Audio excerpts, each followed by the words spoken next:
Yazid, এ লোকটা সুন্দর একটা নাম না? অনেক সুন্দর নাম ইয়াজিদ, অনেক সুন্দর নাম, অর্থ অনেক সুন্দর, কিন্তু নামটা এখন বিশ্বে কালের আবর্তনে এটা গালি। কাউকে যদি রাগাতে চান বলবেন এজিদের বাচ্চা, রেগে যাবে, অথচ নামটা খারাপ। মীর জাফর, এ ভাইয়ের নামের শেষে মীর আছে, আর ওই লোকটার নামের আগে মীর। মীর জাফর নাম যদি আপনি কাউকে বলেন যে মীর জাফর, ওকে খুশি হবে না রাগ করবে? তো নামটা কিন্তু সুন্দর। একজন সাহাবীর নাম জাফর, তার আগে মীর, সম্মানসূচক শত একটা শব্দ লাগিয়ে দিয়েছেন। এরকম নামটাও গালি হয়ে গেছে, আজ মানুষ রাখতে চায় না। যারা এই দেশে জুলুম করেছিলেন মানুষের ওপরে, নাম যতই সুন্দর হোক দেখবেন কিছুদিন পরে নামটাও গালি হয়ে যাবে। এখন অলরেডি গালি হয়ে গেছে। কাউকে যদি আপনি রাগাতে চান শুধু বলবেন হাসিনা, রেগে যাবে। হ্যাঁ, আপনি দেখেন, আমি জেলে থাকাকালীন আমার মেয়েটাকে আমি রেখে গিয়েছিলাম 7 মাস, এখন প্রায় 4.5 বছর হয়ে গেল তার বয়স। এই ফিরে এসে ওর নাম, ওর সামনে যদি এই নাম বলি, ও আগেই কথা তো এখন বলতে শিখেছে, ওই সময় তো আর কথা বলা শিখে না। এখন দেখি এই নাম শুনলে কেমন করে, অথচ জীবনে আমার মনে হয় সামনাসামনি কোনোদিন তার হয়নি। এই নামটা ঘৃণিত করে দিয়েছে কেন? পৃথিবীতে আপনি এখন 6 জনের নাম পাবেন, এদের নাম শুনলে তামাম দুনিয়ার, সে যেই হোক, ধর্ম তার আলাদা থাকতে পারে, ও ঘৃণার চোখে দেখবে তার নামটা। 1 নম্বরে 3 জন পরপর আমরা ইহুদির নাম পেয়েছি। হিটলার, একে মুসলমান না খ্রিস্টান? খ্রিস্টান ছিল। 2 নম্বরে নাম এসেছে এখন এই যেটা চলছে, নেতানিয়াহু। 3 নম্বরে আমাদের প্রতিবেশী মোদি। 4 নম্বরে যেটা পালিয়েছে আমাদের এইটা, ওটার নাম কেমন যেন লাগে, এটা ছাতা নিতে চাই না। এই নামগুলো ঘৃণিত করে দিয়েছে কেন? কারণ সম্মান মর্যাদা যার ভেতরে, এদের ভেতরে এই জিনিসগুলো নেই। আল্লাহ মর্যাদা রেখেছেন অলিয়া আলাম না কি, সূরা মুজাদালার 11 নম্বর আয়াতে আছে, ইয়ারফাউল্লাহুল্লাযীনা আমানু মিনকুম ওয়াল্লাযীনা উতুল ইলমা দারাজাত। এই পৃথিবীতে যারা ঈমান আনার পরে তাদের যোগ্যতা, জ্ঞান এগুলো অনুযায়ী টিকে থাকতে পারে, আমল করা মানে কাজ করা, টিকে থাকা, আল্লাহ বলেন এই মানুষগুলো দিন যত যাবে তার মর্যাদা তত বাড়তে থাকবে। এই জন্য ইয়ারফা, এটা মজারে, বর্তমান ভবিষ্যৎ, প্রেজেন্ট ফিউচার। সম্মান মর্যাদা ইজ্জত আল্লাহ কোথায় রেখেছে আমরা আন্দাজে অন্য জায়গায় তালাশ করি। সম্মান মানুষ পাবে ঈমান আনলে, সম্মান মানুষ পাবে তার জ্ঞান অনুযায়ী, যোগ্যতা অনুযায়ী কাজ করে। আমার কথা বোঝা গেছে? এখন যদি বলেন যে যাদের ঈমান নেই তাদেরও তো মানুষ সম্মান দেয়, সামনাসামনি সম্মান দিলে পেছনে যেয়ে দেখবেন তার অত্যাচারের কারণে এমন গালি দেয়। আমি একটা উপন্যাস পড়ছিলাম, এই হাজ্জাজ বিন ইউসুফ লোকটা একটা লোক ছিল দুনিয়ায়, এটা এত জালেম, মানুষের আসল নাম ভুলে গিয়েছিল। ওই সময় মানুষ ডাকতে হয়েছে ওর নামই জালেম। পাইক পেয়াদা যারা আছে দেশের জনগণ এসে বলছে আপনার জন্য তো রাস্তায় আর বের হওয়া যায় না, মানুষ শুধু আপনার নামে গালি দেয়। তাও এমন এমন নিকৃষ্ট গালি বানিয়েছে। গালি দেয় কে গো, এত সাহস কার দেখি? একটা ছদ্মবেশ নিয়ে রাস্তায় গেছে, এক গ্রাম্য লোকের সাথে দেখা হলো। হাজ্জাজ বিন ইউসুফ, এই লোকটা কেমন? ও তো জালেম। কেমন? জালেমের বাচ্চা, জালেম। 2-3 বার এই কথা শুনে ওর মেজাজ গেছে খারাপ হয়ে। এই বেটাই, আমার চেনো না? তো আমি সে হাজ্জাজ। ও আপনি? চিন্তা করছে আমার তো মাথা থাকবে না, ডাক দিয়ে বলছে বাদশাহ আপনি আমারে চেনেন না? তো আমি এই গ্রামের ওই লোক যার মাসে 2 দিন মাথা খারাপ হয়, আজকে তার পয়লা দিন। ও তুই পাগল, কারে ধরলাম? পাগল বলে ওই দিন বেঁচে গিয়েছি, তাছাড়া বাঁচার কথা ছিল।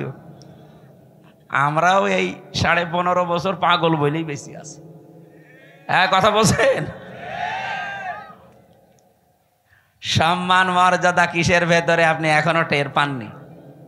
এই জন্য আহ্বান জানাবো, যদি সম্মান মর্যাদা, শান্তি, স্বস্তি, নিরাপত্তা, কল্যাণ এগুলো পেতে চান, দুনিয়াতে আল্লাহ হক দিয়েছেন, অধিকার দিয়েছেন। উলাইকা লাহুমুল আমনু, আল্লাহ যেন এভাবে আঙ্গুল দিয়ে দেখাচ্ছে, এটা ইসমে ইশারা। উলাইকা লাহুমুল আমনু, এই মানুষগুলোই শান্তি, স্বস্তি, নিরাপত্তার হকদার। কারা? আল্লাযীনা আমানু ওয়া লাম ইয়ালবিসু ঈমানাহুম বিযুলমিন, যারা ঈমান আনার পরে তাদের ঈমানের সাথে জুলুমকে মিশ্রণ করে না। এখানে জুলুম মানে শিরিক। সুতরাং ঈমান যারা আমরা এনেছি, যেহেতু এদেশে 92% মুসলমান ঈমান আমাদের আছে, ঈমান আনলেই শুধু নিরাপত্তা পাওয়া যাবে না, ঈমানের সাথে যেন শিরিক মিশ্রণ না হয়। যেহেতু শব্দের অর্থ আমরা দুইটা বললাম, 1 নম্বরে শিরিক, 2 নম্বরে জুলুম। ঈমান আমরা এমনভাবে আনতে চাই আমাদের ঈমানে যেন শিরিক আর জুলুম একটাও মিশ্রণ না ঘটে। কি কথা বলেন না কেন? এতটুকু বলার পরে আল্লাহ শেষ করে দেননি। আল্লাহ পাক বলেন, উলাইকা লাহুমুল আমনু ওয়া হুম মুহতাদুন, এই মানুষগুলোই নিরাপত্তা, শান্তি, স্বস্তি পাওয়ার হকদার এবং এরা হেদায়েতের উপরে আছে। কথাটা ছোট্ট, কিন্তু এর ব্যাখ্যা এত বেশি আছে কোরআনে। আজ আমরা নিরাপত্তাহীন হয়ে যাচ্ছি দিন দিন। 24-এর এই জুলাই আগস্টের বিপ্লবের পরে যাই চলছিল, হঠাৎ দৃশ্য কিন্তু পাল্টিয়ে যাচ্ছে। আমরা নিরাপত্তার বলয় থেকে বের হয়ে যাচ্ছি। এর সবচাইতে বড় সমস্যা হয়ে দাঁড়াচ্ছে এখন আমাদের প্রতিবেশী নামে কলঙ্ক, এই মুশরিকরা। 2 নম্বরে ওই যে 7 সমুদ্র 13 নদীর উপার থেকে আরেকটা দল চেষ্টা চালাচ্ছে।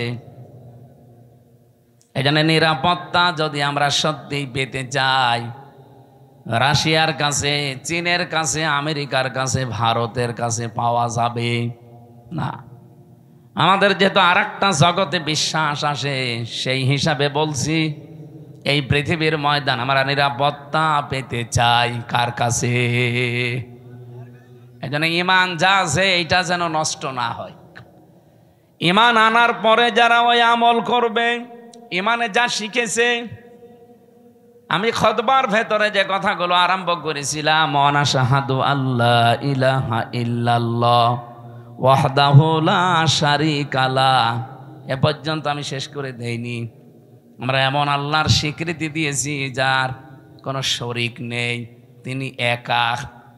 এ সাক্ষীটা যদি কেউ টিকিয়ে রাখতে পারে, আমার খুতবার এ পয়েন্টের ভেতর ছিল শাহাদাতাম মৌসিলাতান ইলাল জিনান, এই সাক্ষীটা টিকিয়ে রাখতে পারলে আপনাকে জান্নাত পর্যন্ত পৌঁছিয়ে দেবে। এটা এমন একটা সাক্ষী, যেহেতু তেলাওয়াত করেছি যে আয়াত, এই খুতবার সাথে, আয়াতের সাথে আর হাদিসের সাথে পুরা একটার সারা একটা রিলেটেড আছে। আমি এই সম্পর্কে কথাগুলো আজকে বলবো। আমার কথা ছিল এইটা, আমরা শান্তি, স্বস্তি, নিরাপত্তা, সম্মান, মর্যাদা, ইজ্জত এগুলোর জন্য আজ অনেক কিছু করি। যাদের সম্মান কামনা করেছে আল্লাহ তাদের ঈমান এবং আমল অনুযায়ী যেন দুনিয়া আখিরাতে আরো বাড়িয়ে দেন, বলেন আমিন। দরুদ আর সালাম পড়ছে আমাদের নবী, মানবতার মহান শিক্ষক মুহাম্মাদুর রাসূলুল্লাহ সাল্লাল্লাহু আলাইহি ওয়াসাল্লামের প্রতি। এদিকে তাকান। জীবন চালানোর জন্য আল্লাহ কোরআন দিয়েছেন, আদর্শ মানার জন্য নবী পাঠিয়েছেন যিনি মুহাম্মাদুর রাসূলুল্লাহ। ও বাংলার মুসলমানেরা, এই 2টা জিনিস আমাদের সামনে থাকার পরে পৃথিবীতে কার আইন মানার জন্য আপনি চেষ্টা চালান বলেন তো? আপনি কি পাগল না মাথা খারাপ? দুনিয়া চালাতে আল্লাহ আইন বানিয়ে পাঠিয়ে দিয়েছেন। আমরা যে সংবিধান বানাবো কি দিয়ে, সেই নামে আল্লাহ একটা সূরা দিয়েছেন, সূরা ফুরকান। সংবিধান, ফুরকান মানে কি? সংবিধান। 77টা আয়াত আছে এখানে, 73টা ধারা আছে।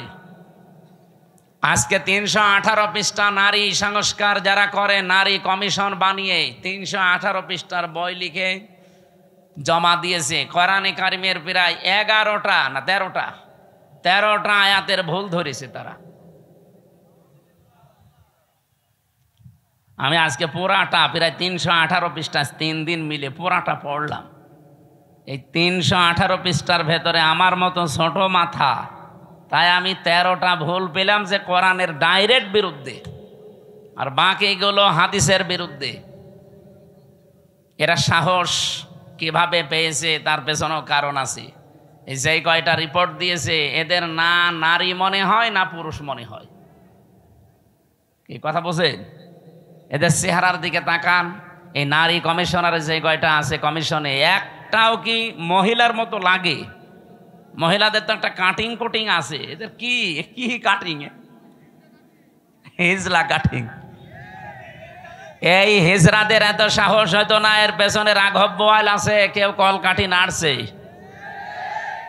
আজকে হেফাজত ইসলাম বাংলাদেশ থেকে একটা ঘোষণা এসেছে, এদের রায় না, এদের কমিশনই আমরা মানি না।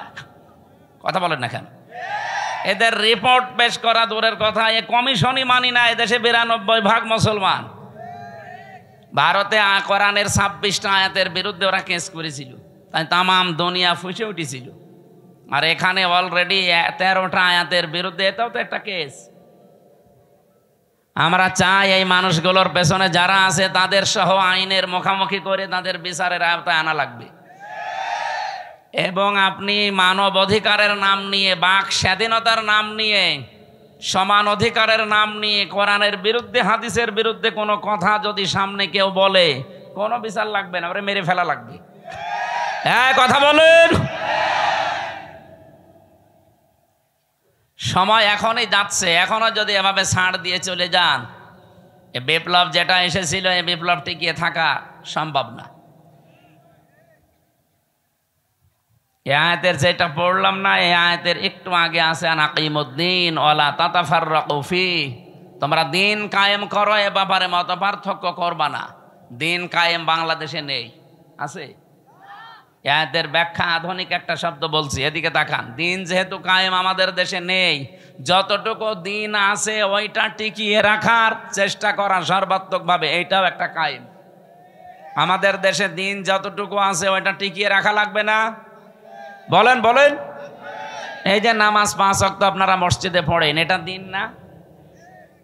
স্যার তো এটা বোঝাচ্ছিল যে আমাদের নামাজ আছে, অন্তত নামাজটা যেন টিকে থাকে। আমরা প্রকাশ্য কেউ এই দেশে জেনা করি না। কি করি? গোপনে গোপনে যেগুলো আছে ওগুলো বাদ দেন, প্রকাশ্যে যেন এইটা কেউ করতে না পারে। ওরা 3 নম্বর পয়েন্টে লিখেছে, দেহ আমার, সিদ্ধান্ত আমার। এটা যদি মেনে নেওয়া হয়, তাহলে জেনা ব্যভিচার কি গোপনে থাকবে না প্রকাশ্যে শুরু হবে? ওরা 2 নম্বর পয়েন্টে লিখেছে যে এখানে বিবাহের ক্ষেত্রে পুরুষের যে অধিকার আছে, মহিলার সে অধিকার নেই। এটা আল্লাহর সিদ্ধান্ত ঠিক হয়নি, এটা ভুল হয়েছে। এরা আমার মাঝে মাঝে চিন্তা হচ্ছে, পুরা বইটা না পড়লে আমার ভালো হতো।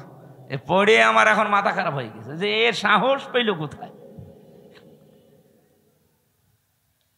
যেহেতু কোরআনে কারিম আমাদের সামনে আছে, সংবিধান হিসাবে পৃথিবীর কারো কাছে কিছু ধার করার কোনো দরকার নেই। আর আদর্শ মানতে গিয়ে যেহেতু নবী নিজে এসেছে আমাদের কাছে, সুতরাং পৃথিবীর কাউকে আদর্শ মানা অন্তত দরকার নেই। এই 2 বিষয়ে আমরা একমত আছি না? এবার আসেন আমরা মূল আলোচনায় যাচ্ছি। সূরা শূরা 13 নম্বর আয়াতের মাঝের একটা অংশ পড়েছি। আমি এতটুকু আয়াত পড়েছি ঠিক, কিন্তু এর ভেতরে যত কথা লুকিয়ে আছে, তাফসীর আকারে কথা বলতে গেলে কয়েক ঘন্টা সময় চলে যাবে এর ভেতর থেকে। আমরা একটা হাদিস পড়েছিলাম, হাদিসের হালকা ব্যাখ্যা করে আমরা আয়াতে চলে যাচ্ছি।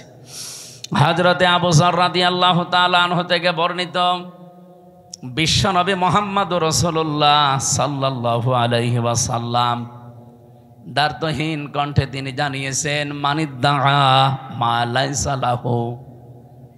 ভালো করে শুনুন, যেই জিনিস তোমার না, ওইটা যদি তুমি নিজের কাছে রেখে দাও, আমি আবার বলছি, যেই জিনিস তোমার না ওটা যদি নিজের কাছে রেখে দাও, যখনই নিজের কাছে ওইটা রেখে দেবে, দাবি করবে, ওই দিন থেকে দুইটা শাস্তি তোমার শুরু। ফালাইসা মিন্না, এক নম্বরে ওই দিন থেকে তুমি আমার উম্মত না। আপনি কিছু বুঝেছেন? কত বড় কঠিন হুঁশিয়ারি চিন্তা করেন। নবীর উম্মত থেকে আপনি বের হয়ে গেছেন। আপনি মনে করছেন আমি নামাজ পড়ি, রোজা রাখি, মসজিদে সভাপতির দায়িত্বে আছে, আমি নবীর উম্মত নেই মানে না। নবী নিজে বলছেন ফালাইসা মিন্না। যার বালাগাত মানতে বসে আরবি গ্রামারে ফা শব্দটা 19টা অর্থে আসে। আগের শব্দ যদি কারো ভেতরে থাকে, আগে যেটা নবীজি বললেন ওটা যদি কেউ দুনিয়ায় মেনে চলে, পরের যে হুকুম তার উপরে 100 ভাগ কার্যকর হবে। যেহেতু ফা না দিলে আমি হাদিসও পড়তাম না, এ ফাটা দিয়ে আমিও ঝামেলায় আছি। যে জিনিস যার না ওইটা যদি কেউ দাবি করে নিজের আয়ত্তে নিয়ে নেয়, প্রথম শাস্তি শুরু হয়ে যাবে ওই দিন থেকেই। সে আর নবীর উম্মত থাকবে না। বাংলার মুসলমানেরা যদি নবীর উম্মত আপনি থাকতে না পারেন, হয় আপনি ইহুদি, নাই খ্রিস্টান, নাই মুশরিক। এক কথা বলছেন এখন 4,500 লোক বাস করে, 4,500 ধর্মের লোক বাস করে দুনিয়ায়। এখন 810 কোটি মানুষ এখন পৃথিবীতে বসবাস করছে, মাত্র 175 কোটি আমরা। অন্তত অন্যান্য ধর্মে যারা আছে তারা তো আর নবীর উম্মত দাবি করে না। কয়েকদিন আগে সিঙ্গাপুরে ছিলাম, থাইল্যান্ডে গিয়েছিলাম, মালয়েশিয়া। অন্যান্য ধর্মের লোকদের সাথে আমি যখন রাস্তায় চলাফেরা করেছি গাড়িতে, ইহুদিরা জিজ্ঞাসা করি যে আপনার নাম কি? নাম শুনেই আমি বুঝেছি যেটা ইহুদি। যখনই বলছে আপনার নবীর নাম কি, হোয়াট ইজ ইয়োর প্রফেট, নাম জিজ্ঞাসা করলে বলে যিশু। যিশু মানে ঈসা আলাইহিস সালাম। আমরা যাকে হযরতে ঈসা নবী বলি, ওরা যিশু বলে ডাকে খ্রিস্টানরা। ইহুদিদের কাছে যদি বলা হয় আপনার নবীর নাম কি, বলে যোসেফ। যোসেফ মানে মুসা আলাইহিস সালাম। হযরতে মুসাকে ওরা যোসেফ বলে ডাকে। ইব্রাহিম নবীর নাম তারা পাল্টিয়ে আব্রাহাম বলে। কি বলছেন? কথা বুঝেন? এখন বলেন তো, যারা যোসেফ বলে ডাকছে, আমি ইহুদির সাথে মিশে প্রথমে ধরতেই পারি না যে ওটা ইহুদি। এত বড় বড় দাড়ি, জুব্বা একেবারে পা পর্যন্ত, পাগড়ি মাথায় দেওয়া একেবারে গোল করে, এইদিকে সামনে পেছনের কান্দে 4-5টা সাওয়াল পাওয়াল চলতেছে। ওর স্ত্রী পাশে, হাত মোজা পা মোজা পরা, এমনকি মাথার উপরে দিয়ে নেকাব দেওয়া, একেবারে খাস পর্দা। দেখে বোঝার উপায় নেই যে ইহুদি। আমার মনে হচ্ছে বড় কোনো আলেম হবে। নাম শুনেই যখন বুঝেছি যে না, এ তো ইহুদির নাম। শুধু নাম শুনেই বোঝা না, নাম জিজ্ঞাসা করার পর আমি নবীর নাম জিজ্ঞাসা করি। নবীর নাম বললেই কেউ বলে যোসেফ মানে ওটা ইহুদি, যিশু তার মানে খ্রিস্টান।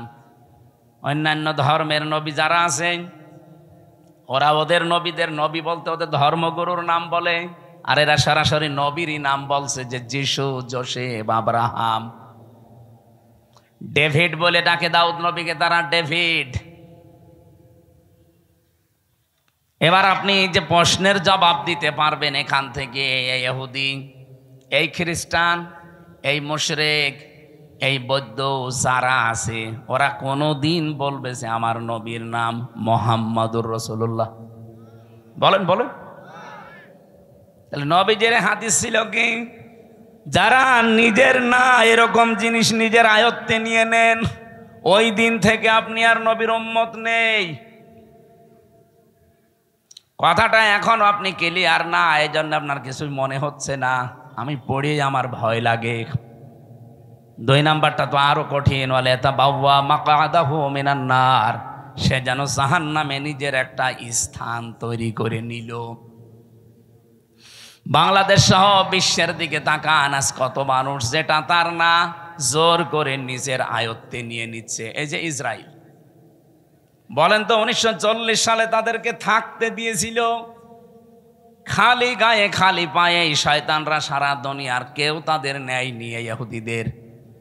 আমরা যেমন আজ রোহিঙ্গাদের থাকতে দিয়েছি দয়া করে মানবতার খাতিরে, এরা 1940 সালে এদের খালি গায়ে খালি পায়ে থাকতে দিয়েছিল। অথচ শয়তানরা এখন তাদেরকে বাড়ি ঘর থেকে উৎখাত করে দখল করে নিচ্ছে। এ কথা বলছে না কেন? এখান থেকে একটা কথা আছে কোরআনে সূরা ইউনূসের 99-100 নম্বর আয়াতে, ওয়ায়াজআলুর রিজসা আলাল্লাযীনা লা ইয়াকিলুন। কোন মানুষ যদি তার বিবেক জ্ঞান অনুযায়ী সিদ্ধান্ত নিতে না পারে, বিবেক অনুযায়ী যদি এই লোকটা কাজ না করে, তাহলে ভুল সিদ্ধান্ত তার উপরে আল্লাহ চাপিয়ে দেয়।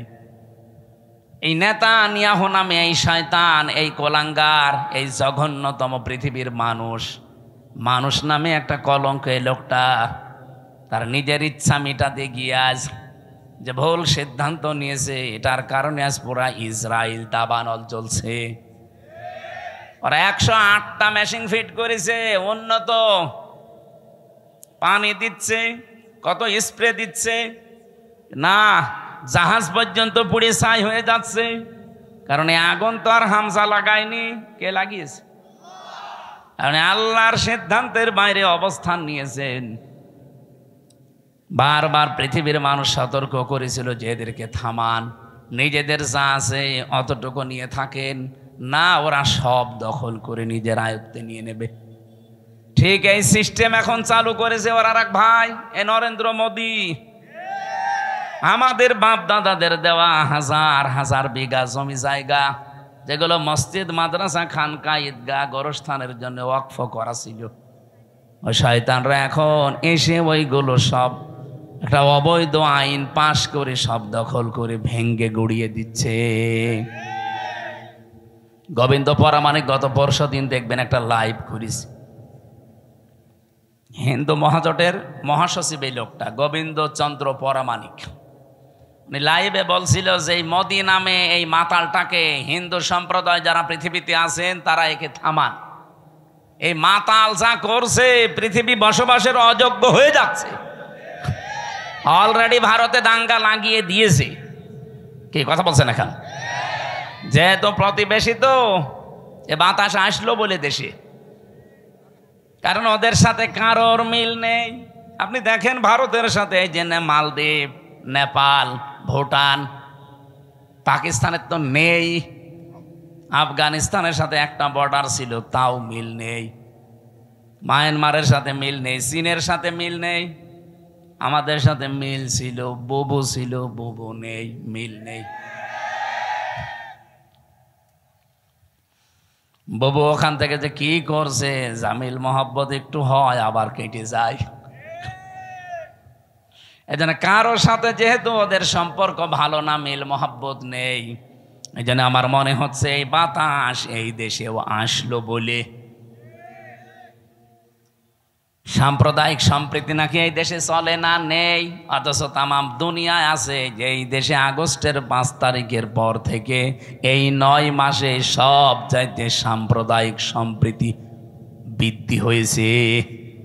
এতদিনও হতে পারেনি শুধু ওদের কারণে। একটা রিপোর্ট পেয়েছিলাম, 100 ভাগের প্রায় 58 ভাগ সম্পদগুলো এ বুবু এবং তারা যারা আছে দায়িত্বে, তারা হিন্দুদের এবং অন্যান্য ধর্মের মানুষের সম্পদগুলো তারা বিভিন্ন কায়দায় আত্মসাৎ করেছে, মেরে খেয়েছে, বাংলা যেটা বলে। আমি এই রিপোর্ট নিজে বানাইনি, আপনি পত্রিকার রিপোর্টগুলো আমি নিজে নিজে পড়েছি, সেইটা একটু বললাম। যেহেতু এই 9 মাসে এগুলো আর হচ্ছে না, এই জন্য অনেকের মাথা খারাপ হয়ে গেছে যে না, কিছুই তো হয় না, এভাবে চললে তো টিকে যাবে। এই জন্য বিভিন্ন ধোয়া তোলে মাঝে মাঝে। বুবু ওখানে বসে বসে 27টা কুলু তৈরি করেছিল বাংলাদেশকে অস্থিতিশীল করার জন্য, একটাও কাজে লাগে না। কখনো রিকশা লীগ, কখনো আনসার লীগ, কখনো হেলমেট লীগ, বিভিন্ন নাম নিয়ে তারা নামতো যে দেশকে অস্থিতিশীল করে দিলে বিশ্বের মোড়লরা যেন বলতে পারে এই দেশ আর বসবাসের যোগ্য না। আর পাশে আমাদের প্রতিবেশী দাদারা তো আছে। কোরআনে কারিমে আল্লাহ কড়া ভাষা দিয়েছেন, লা তাজিদান্না, লামে তাকিদ নুনে সাকিলা। আল্লাহ বলেন, গ্যারান্টি দিয়ে বলছে, লা তাজিদান্না সাদ্দান্নাসি আদাওয়াতাল লিল্লাযিনা আমানুল ইয়াহুদা ওয়াল্লাযিনা আশরাকু। এই পৃথিবীতে দুইটা জাতি মুসলমানদের জন্য, ইমানদার মানুষদের জন্য ভয়ঙ্কর জঘন্যতম শত্রু হিসাবে কাজ করে যাবে। একটা ইহুদি আর একটা মুশরিক। আপনি তামাম দুনিয়ার দিকে তাকান, মুসলমানদের কিন্তু এই দুইটাই শত্রু এখন জঘন্য। একটা ইহুদি আর একটা কি, এই যে আমাদের পাশে দাদা বাবুরা যারা মুশরিক, এরা অন্যের সম্পদগুলো দখল করে নিচ্ছে। এমনকি আগস্টের 5 তারিখের পরেও বাংলাদেশে বহু মানুষের চরিত্রে আমরা এটা দেখতে পেয়েছি, বিভিন্ন মানুষের জিনিস তারা নিজের মনে করে নিয়ে নিয়েছে। রাজশাহীতে হয়তো এখনো শুরু হয়নি। যারা যারা মানুষের সম্পদ নিয়েছেন, যেভাবেই নেন ওটা ফেরত দেবেন, নয়তো আপনি মরে গেলে জানাজা দেওয়া, কবরে দেওয়া মিথ্যা কথা হবে। কারণ আমি কি বলে দেব আপনাকে, বিসমিল্লাহি ওয়া আলা মিল্লাতি রাসূলিল্লাহ, আল্লাহর নামে রসুলের আদর্শের উপরে রেখে গেলাম, আপনি তো রসুলের আদর্শে আর নেই। আমার এই কথার ওজন যারা টের পেয়েছেন তারা চুপ করে আছে। আপনি টের পেয়েছেন? যারাই যার যার জিনিস নিয়েছেন, যেটা আপনার না ওটা ফেরত দেন। হ্যাঁ, যদি ওটা আপনারই হয়ে থাকে, আপনি হাত ছাড়া করে ফেলেছিলেন, ওইটা আবার ফেরত পেয়েছেন, তাহলে আপনি হাদিসের আওতামুক্ত থাকবেন। আমি কথা বোঝাতে পারিনি? না না, ওখানে এখনো বুঝিনি অনেকে। যেটা আপনার ছিল কিন্তু হাত ছাড়া হয়ে গিয়েছিল এতদিন, আপনি ফেরত পেয়েছেন। আবার একটা দোকান ছিল, দোকান দখল করে নিয়েছিল, এরকম হয়নি বাংলাদেশে? ওই দোকান ফেরত পেয়েছেন। আপনি হাদিসের যে শাস্তি, যে আপনি নবীর উম্মত থাকবেন না, না আপনার জন্য না, কারণ আপনার জিনিস আপনি ফেরত পেয়েছেন। হ্যাঁ, কথা বলেন না কেন? কত মানুষের জমি জায়গা দখল করে নিয়েছিলেন 15.5 বছরে। আপনাদের রাজশাহী হয়তো এখনো কিছু হয়নি, টের পাচ্ছেন না। কুষ্টিয়ায় আমাদের হানিফ সাহেব কত টাকার মালিক, আমার মনে হয় আল্লাহর ও ছাড়া কেউ জানতো না। কি হইল এখন? বাড়ি পর্যন্ত এখন উজাড় গৃহ হয়ে গেছে। আমার মনে হয় হানিফ সাহেবের বাড়ির দিকে আল্লাহ আঙ্গুল এভাবে দিয়ে কোরআনের আয়াত নাজিল করিস, যদিও এটা এখন না, 1500 বছর আগের। সূরা নমলের ভেতরে পাবেন এটা, 19 নাম্বার পারা, 20 নাম্বার পৃষ্ঠার 7 নাম্বার লাইনের 52 নাম্বার আয়াতে আছে, ফাতিলকা বুয়ুতুহুম খাবিয়াতাম বিমা যালামু। আল্লাহ বলেন, এই সেই ঘরগুলো। কোন ঘর? এখন যদি বলেন এখানে হানিফ সাহেব, ইনু সাহেব, এদের নাম কই? না, নাম আছে, কিন্তু এদের বাপ দাদাদের নাম আছে। এদের বাপ দাদা যারা, যাদের পরিচয় আল্লাহ আয়াতে দিয়েছেন, তারা এরকম জুলুম করেছে নফসের ওপরে, মানুষের ওপরে, সৃষ্টি জগতের ওপরে। তাদের নামে দেওয়া আর এদের নামে দেওয়া একই। কারণ কোরআনে তো আর আয়াত নাজিল হবে না কিয়ামত পর্যন্ত, এইটাই চলবে। আল্লাহ তাআলা বলেন, এই সেই ঘরগুলো খাবিয়াতাম বিমা যালামু।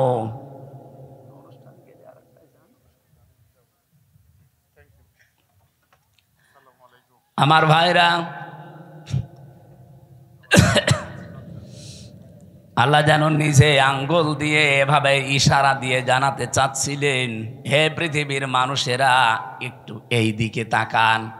আমি আয়াতটা আগস্টের 5 তারিখের পর থেকে মিলিয়েছিলাম যে হ্যাঁ, মিলে যাচ্ছে। আল্লাহ আমার মনে হয় বাংলাদেশের এই 64 জেলার 630টা থানার দিকে এভাবে দেখিয়েছেন, এই সেই ঘরগুলো। আল্লাহ যেহেতু বাইতুন দেয়নি, বয়ুত বহু বছর, এই সেই ঘরগুলো। কি এই ঘর? কি খাবিয়াতান? জনশূন্য হয়ে আছে, একটু দেখো, এটা পরিত্যক্ত করে দিয়েছি। শুধু পরিত্যক্ত না, জনশূন্য না, এটা আজ উজাড় গৃহ হয়ে গেছে। এখানে আর কেউ কোনো আওয়াজ শুনতে পাও? কবরের পাশ দিয়ে গেলে যেমন কোনো আওয়াজ নেই, এই জালেমদের বাড়ির পাশ দিয়ে গেলেও কোনো আওয়াজ পাওয়া যায় না। আল্লাহ বলেন বিমা জালামু, এদের জুলুমের কারণে এদের এই জায়গা পর্যন্ত এখন অভিশপ্ত হয়ে গেছে। আমি তো কুষ্টিয়ার 2 জনের বললাম, আপনি সারা বাংলাদেশের দিকে তাকিয়ে বলেন তো, হালত অবস্থা কিন্তু একই। কি কথা বলেন না কেন? কয়দিন আগে কিশোরগঞ্জে ছিলাম, যেটা একেবারে কেন্দ্রীয় ওদের জেলার মাঝখানে, যেটা ওই জায়গায় শুনলাম নাকি টর্চার সেলও ছিল আগস্টের 5 তারিখের আগে। ভালো মানুষ, নিরীহ মানুষ, তাদের মতের বিরুদ্ধে যারা আছে তাদের নিয়ে ওই জায়গায় টর্চার করতো। অথচ আল্লাহ পাক এখন ওই জায়গাটা পর্যন্ত অভিশপ্ত বানিয়ে দিয়েছেন। আমি ড্রাইভারকে বললাম একটু গাড়ি থামাও, দেখি। তাকিয়ে দেখি 3-4 জন করে যাচ্ছে, কেউ এদিকে কেউ এদিকে কেউ এদিকে, চারিদিকে মুখ করে প্রসাব করতে বসিস, মনে হচ্ছে জামাতবদ্ধ টয়লেট চলছে। এদের এই জায়গাটা আল্লাহ অভিশপ্ত করে দিল কেন? বিমা জালামু, কারণ এখানে তারা জুলুম করত। আল্লাহ এ পর্যন্ত যদি দিয়ে আয়াত শেষ করে দিত, আমি আয়াতই পড়তাম না। এরপরে আমাদেরটা, ইন্না ফি যালিকা লায়াতাল লিকাউমিন ইয়ালামুন। রব্বুল আলামিন বলেন, এই যে লামে তাকিদ দিয়েছেন মাঝে, আর বক্তব্যের আগে ইন্না আছে। যারা গিরামার বসে, আপনি আয়াতটার দিকে একটু খেয়াল করেন, আল্লাহ গ্যারান্টি দিচ্ছেন অবশ্যই অবশ্যই জ্ঞানী যারা, তাদের জন্য এখানে একটা শিক্ষা আমি আল্লাহ রেখে দিলাম। কি শিক্ষা আছে? জালেমদের এত বড় শিকড় আপনি চিন্তা করতে পারেন? এই বাগমারার ইউনিয়নের, শ্রীপুর একটা ইউনিয়ন না, এই ইউনিয়নের দারওয়ান থেকে শুরু করে সংসদ ভবন পর্যন্ত জালেমদের প্রতি থরে থরে স্তরে সাজানো ছিল লোকজন। আমি নিজে তো ভিকটিম, আমি দেখেছি। রিমান্ডে আমি দেখলাম আমার 8 দল একটার পরে একটা গোয়েন্দা বিভাগের আসতো রিমান্ডে প্রশ্ন করার জন্যে। আমার মনে হয় সব ওরা থরে থরে থরে থরে সাজিয়ে রেখেছিল। মামলার আই ওদের, মামলার পিপি ওদের, জজ ওদের, ম্যাজিস্ট্রেট ওদের, মামলায় যে সাক্ষী ওদের, যে আমাকে জিজ্ঞাসাবাদ করবে রিমান্ডে সে ওদের, যারা অফিসার আছে ওখানে পাহারা দেয়, যারা অত্যাচার করবে তারা ওদের, হুকুম যিনি দিয়েছেন সে ওদের। আমার কি, আমার একজন আছে না, আমার একজন ছিল উকিল, ওর কথা শুনলেও চলে, না শুনলেও চলে, আর ওর কথা শুনতেও না। ও খালি বলার দরকার বলেছে তো, ঠিক আছে আপনি থামেন যান। মামলাটা আমার 30 বার উঠেছে, সিএমএম কোর্ট, জজ কোর্ট, হাইকোর্ট মিলে, কিন্তু 3 বছরে একটা দিনের জন্য জামিন নামে কোনো শব্দ নেই। অথচ এই মামলাটা আগস্টের 5 তারিখের ফলে শুধু তুলতে দেরি, জামিন না খারিজ করে দিয়েছে। অথচ জজ কিন্তু ওইটাই। আমি ওনার খাস কামরায় গিয়ে জিজ্ঞাসা করলাম যে, মাননীয় জজ সাহেব, এই বিচারটা তো 3 বছর আপনার কাছেই ছিল, এতদিন তো বলেননি যে না এই মামলায় জামিন দেওয়া যাবে না, এখন যে খারিজ করে দিলেন। হুজুর আমার হাত বাঁধা ছিল, আমি কিছুই করতে পারি নাই, ওই পুতুলের মতো শুধু চেয়ারে বসে থাকতাম। আমি যে আপনাকে 10 দিনের পরিবর্তে 6 দিন আর 2 দিন 8 দিন রিমান্ড দিয়েছিলাম 2 মামলায়, তাই আমার ওপর প্রেশার যে 10 দিনের রিমান্ড দিলেন না কেন? তাহলে আপনার এখানে বসে থাকার দরকার কি? সব তো ওরাই যদি করে। প্রথম মামলার রিমান্ডে নেওয়ার পরে 10 দিন চেয়েছে, দিয়েছে 6 দিন। এই নিয়ে নাকি ওই ম্যাজিস্ট্রেটকে ওখান থেকে অন্য জায়গায় বদলি করে দিয়েছে, যে কেন আপনি 10 দিন দিলেন না। বাস্তব তো এই জন্য বলছি। রিমান্ডের 2য় দিন আমার চোখ বেঁধে কালো কাপড় দিয়ে, পেছনে হাত হ্যান্ডকাপ দিয়ে মাজায় দড়ি লাগিয়ে, পায়ের সাথে ডান্ডা বেড়ি লাগিয়ে নিয়ে গেল এক অন্ধকার মাটির নিচে ঘরের ভেতরে। আমি বললাম যে কি 10 দিন রিমান্ড চেয়েছিল, অথচ এই অফিসারগুলো একটাও কোর্টে আমার সাথে যায়নি, শুধু মামলার আয়ু আমার সাথে ছিল। আমারে দেখছে ওরা আগে আগে প্রশ্ন করছে যে রিমান্ড চাইলো 10 দিন, 6 দিন দিল, অবশ্যই এই কি ম্যাজিস্ট্রেট, এই ম্যাজিস্ট্রেট মনে হয় আপনার দলের লোক। কি গো, আমার দলের লোক হবে কি করে? জীবনে আমি তার নামও শুনি নাই, তার কোনোদিন দেখিও নাই, আর সে আমাকে চেনে কিনা আমি তাও জানি না। 10 দিন তো আপনারা চেয়েছিলেন, তা আপনি তো ছিলেন না, আপনি কি করে জানলেন? তার মানে ওখান থেকে সব কিছু ম্যাজিস্ট্রেটকে বলে দিয়েছে, যা যা ও তাই তাই করিস। পরে কয়দিন যখন জেলখানায় গেলাম, দেখি ওই ম্যাজিস্ট্রেট ঘুরে বেড়াচ্ছে ভেতরে। কি আপনি এখানে? হুজুর মাফ করে দিয়েন, আমার বউ যৌতুক মামলা দিয়েছে। ঠিক করিস, শয়তান, তোর যৌতুক মামলা দিয়ে এখন তুই জেলে, আমার সাথে এমনি দেয়নি, কোন কারণে আমার এই মিথ্যা তথ্যগুলো লিখে সই করে নিলি?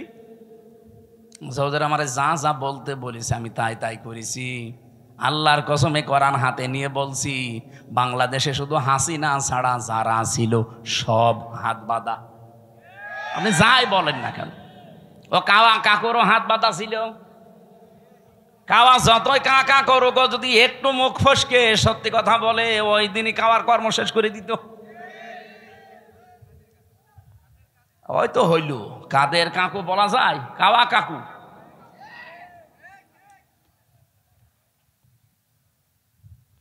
বলেন তো, এই যে স্তরে স্তরে সাজিয়ে রেখেছিল সব জায়গায়, কোনদিন ঘূর্ণাক্ষরও চিন্তা করেছে যে আমাদের এগুলো কোনদিন হারিয়ে যেতে পারে? কোরআনে কারিমে আমি আয়াত পড়েছি, সূরা আনআম 7 নাম্বার পারা 12 নাম্বার পৃষ্ঠার 4 নাম্বার লাইনের 45 নাম্বার আয়াতের প্রথম অংশে আছে, ফাকুতিআ দাবিরুল কওমিল্লাযীনা যালামু। রব্বুল আলামিন বলেন, জালেমদের শিকড় কাটা হয়ে গেছে। কেটেছে কে? না না, আল্লাহ না। কতিয়া এটা মজহুল, এর ফাইল জানা নেই। জালেমদের শিকড় যে কাটা হয়ে গেছে, কেটেছে কে? আপনি কি আলেম? এখানে আলেমরা বসে আছে না, মৌলানা? কতিয়া এর ফাইল কে?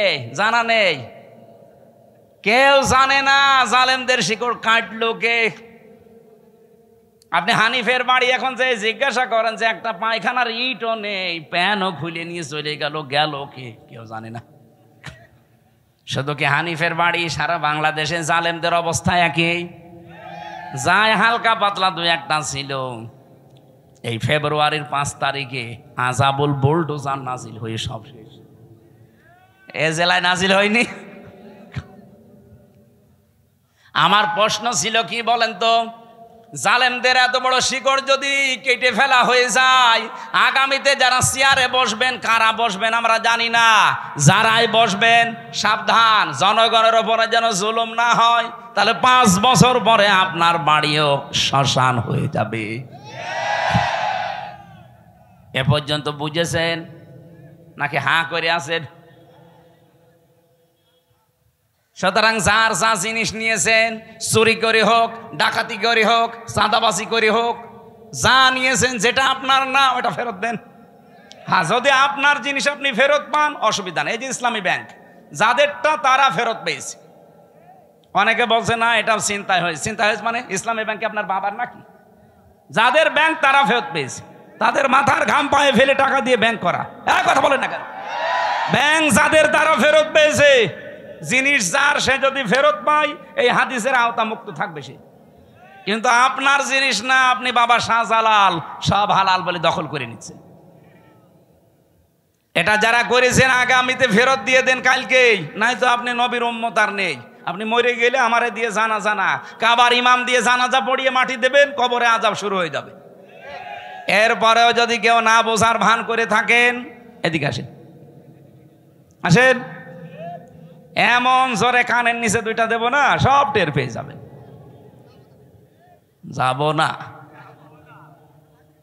ওয়ালিয়াতাবাওয়া মাকআদাহু মিনান নার, সে যেন জাহান্নামে নিজের একটা স্থান তৈরি করে নিল।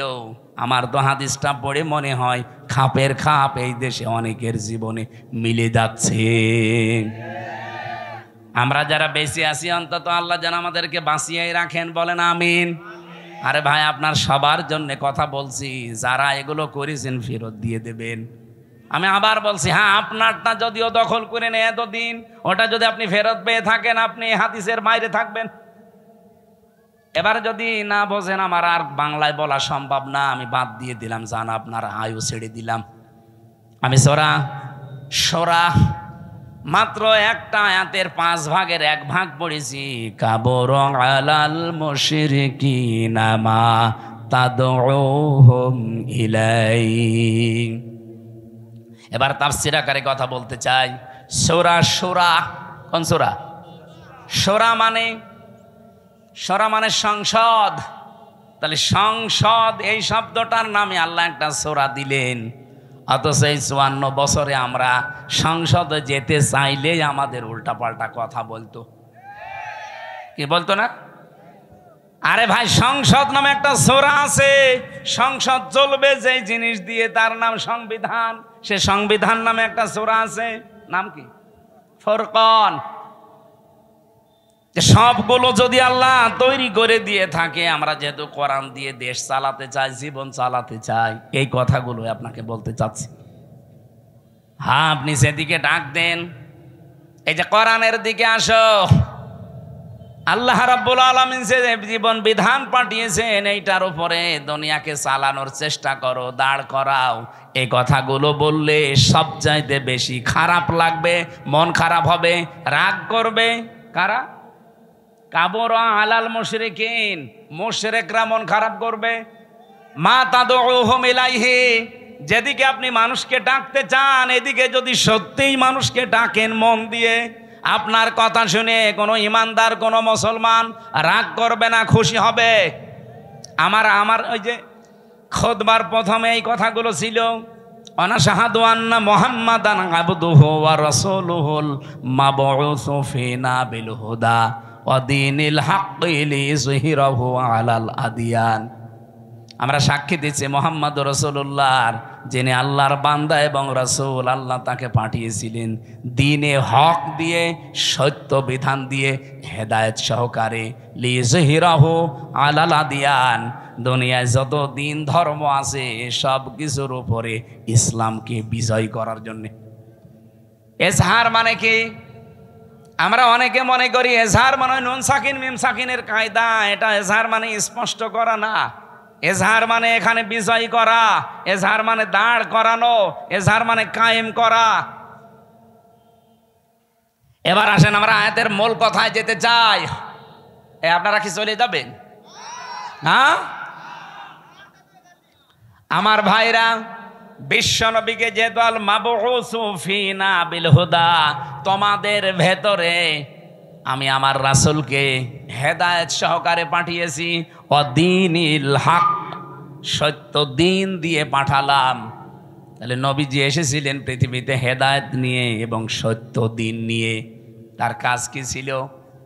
পরা কোরআন শরীফ থেকে আমি 3টা জিনিস নবীজির জীবনে পেয়েছি। ওনার মিশন এবং ভিশন ছিল দুনিয়ায় 3টা।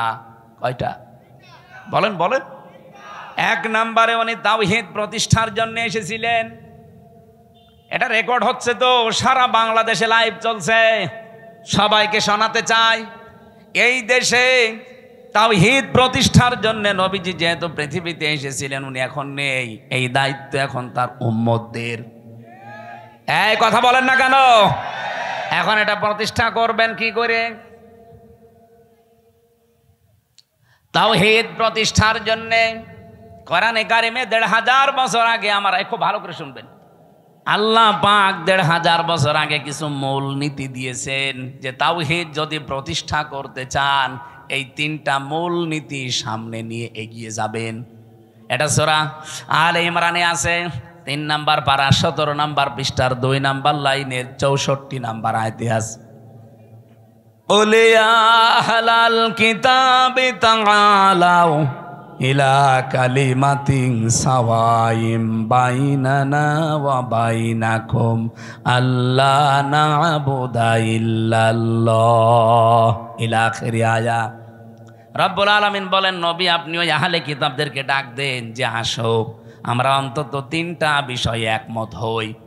যেহেতু তোমরা হযরতে মুসা নবীর উম্মতের দাবি করো, কেউ ঈসা নবীর, কেউ দাউদ নবীর, কেউ ইব্রাহিম নবীর, বিভিন্ন রকমের নবীদের নাম বলে তোমরা দুনিয়ার জীবন চালাতে চাও, আসো সবাই মিলে আমরা তিনটা বিষয় ঐক্যমত হই।